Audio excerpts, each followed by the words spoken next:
He did it, man. He freaking did it. Yo, wait a minute. Who's that? Who? That can't be. Wait, hold on. Oh, unreal, man. He freaking did it. That wasn't LeBron? No, I know, Ron. That's not LeBron, man. That was Jimmy. Don't like that one, do you, Billy? Listen, I just can't. We're going to Game 7, baby. Game 7. Literally shut the f up, Zaza. Nobody likes you. We got everything we need.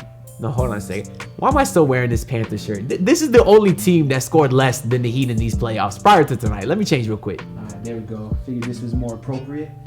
There we go. And by the way, it's a Whiteside shirt. Don't dislike the video, please. I used to like Whiteside back in the day. Long-term fans know that, but let's not talk about him right now. But what we wanted to see in this game was a bounce back from the three-point shooting. They shot 15 of 35. That's 43%. We needed to continue forcing turnovers, and they had 17. I mean, we had 17 also. It was pretty bad. But we did have 10 steals, so that was really awesome. And last but not least, most importantly, we all knew that we needed Jimmy Butler. Jimmy G Buckets. The G stands for get. Of course, we all know LeBron 10 years ago, Game 6, going into Boston down 3-2, and what he did with 45 points, 15 rebounds.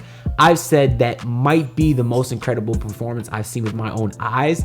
In Heat history, probably the only ones that compare was Dwayne Wade in the 06 Finals, Game 3. I really wasn't watching basketball back then. And the other one I would say was Jimmy Butler's 40-point triple-double in the finals, but they obviously ended up losing that series. So that's why I'll probably put LeBron's number 1. But man, this performance by Jimmy tonight is top 5 all time. 47 points, 9 rebounds, 8 assists, 4 steals, 16 of 29 shooting. That's nuts, man. I actually read on Twitter that the 47 points is, I think, the second most all time in a road playoff elimination win. So just nuts performance by Jimmy. We all said that the only way that he can win is if we get that. And they all said LeBron's not walking through this door, and we don't got a superstar on this team. I'm who's texting me? This better be about it. It is Jimmy Buckets from Game 6. You'd love to see Jimmy finally starting to get some recognition there. I'm just stunned. Jimmy Butler, not stunned because I don't believe in Jimmy. I've been very strongly saying that Jimmy Butler is a top 10 player in this league and the definition of a max player.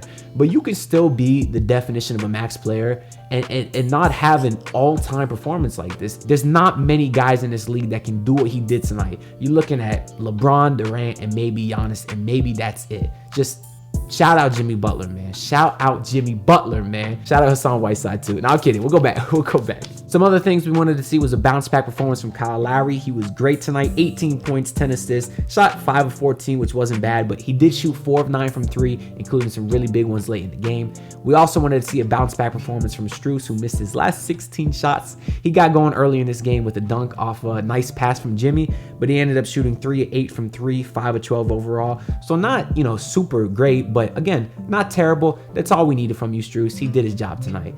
Probably the only negative was Bam Adebayo. He played 41 minutes, only took 6 shots. Obviously, that was probably the last thing that Heat fans wanted to see was an aggressive Bam, and we didn't really get that tonight. Now, I don't usually get on him too much for that because you usually get the great defense from him, but even his defense was kind of annoying me today because he was flying out on corner threes, jumping in the air when it was Al Horford or Derrick White. And we'll get into Derrick White, but still, Bam, you're quick enough to not leave your feet on those threes and just, do those short, choppy steps. And Boston got a lot of points because of that. But shout out Boston, too. They really did play a great game. I'm pretty sure most Heat fans probably thought it was over when Horford hit a 3 to tie. And in the very next possession, Derrick White hit a corner 3 to give the Boston Celtics a 3-point lead. Shout out Derrick White, man. That's the kind of performance that you need from a role player in a huge elimination game. You always need one guy to step up to win these most important games, and he did that tonight. Fortunately for Boston, though, it wasn't enough, but obviously I don't really care about that. So that's kind of one positive that you're hoping to see going into Game 7. You say, yeah, the Heat shot great. Yeah, Jimmy was phenomenal. You probably won't get that again. But from the Boston standpoint, you probably also won't get 22 from Derrick White. Now, I don't want to jinx it. You very well could again, but it's tough to say that because Horford wasn't great tonight, so maybe he goes off next game. But either way, I just want to shout out Derrick White. But after he did hit that big 3 to give Boston the lead for the first time in a while, Kyle Lowry came right back down and hit a huge bomb to tie the game. Kyle Lowry hit some huge shots tonight. Now, he did foul out. Max Strus fouled out. But it was nice because we were able to bring in guys like Victor Oladipo and Gabe Vincent, who personally I trust a lot. So the Heat were able to close it out in that wild environment. It was just nuts, man. A crazy, crazy game, an all-timer, no doubt. Now, that being said, though, I really don't want to get too high on this game because Game 7 is going to be a dogfight. It's not going to be easy at all. It's going to be very difficult. I don't care it's at home. We've already seen Boston beat us twice at home. It's going to be nasty. I'm just praying that the Heat can go out and win that game because I don't want to waste this Jimmy Butler and Miami Heat performance. Because obviously, if the Heat lose Game 7, this Game 6 means absolutely nothing. So I'm not going to get too excited yet. I'm not going to get too hyped. I just wanted to come with y'all to a video because that was an exciting game. I didn't post in a few days after the losses. It's not that I don't post after losses, by the way. It's just these games end so late. I'm literally recording this game at 12:30 a.m. right now. And obviously, just after a loss, I'm really not in the mood. But, you know, I'll see y'all after Game 7. Maybe if not the night of, then some point after that. I'm just going to leave it at that. We'll see what happens. I'll see y'all later. Or not. Who knows? You may never see me again. Bye. Pull up in your city trying to get that dead face. Do it on my own. I don't need no dead weight.